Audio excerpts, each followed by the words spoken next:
In this podcast, I'm continuing our exploration of what Egyptian art teaches us about Egyptian culture. You may not consider architecture art, but art historians do, and so did the Egyptians.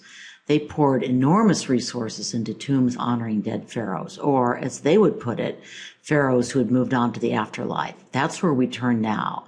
The video clips you're going to see come from what I think is a fascinating long video entitled Egypt, Engineering an Empire.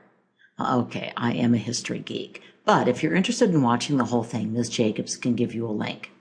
Let's start with this basic introduction to tombs. This is Imhotep's famous step pyramid. It is probably not as familiar to you as the famous pyramids at Gizeh, but it really kicked off the whole pyramid building boom. Imhotep is also the first important artist that we know by name. So here's another video clip.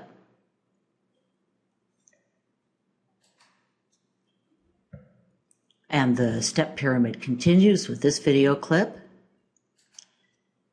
Djoser is succeeded by his son Snefru, who builds the first smooth-sided pyramid after two failures. It's an interesting story, which we're not showing you. You can feel free to check out the full video.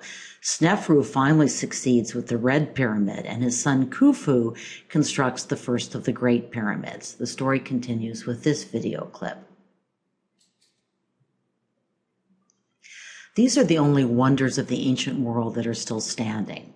Note that the pyramids were originally covered with smooth limestone casing. It's like seeing a modern-day house with the stucco or brick facing removed. The original pyramids would have shimmered in the sunlight. Note also that the temple complexes were built to the east of the pyramids facing the sun. And that's because the cult of the sun god, Re, achieved greater prominence in this period.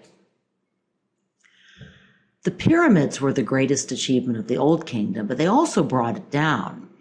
In order to raise money to build these huge complexes, pharaohs had to tax the locals, and they had to give local rulers more power because they were raising money out in the provinces. Eventually, both the people and the local rulers rebelled against the pharaohs.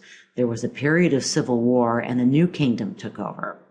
The Middle Kingdom conquered much of what is now Sudan, but then fell to the Hyksos invaders from Western Asia. As you might expect from a kingdom focused on conquest, it produced some really great castles and military fortification, but not as many tombs or other monuments. So we're actually not going to look at any works of the Middle Kingdom.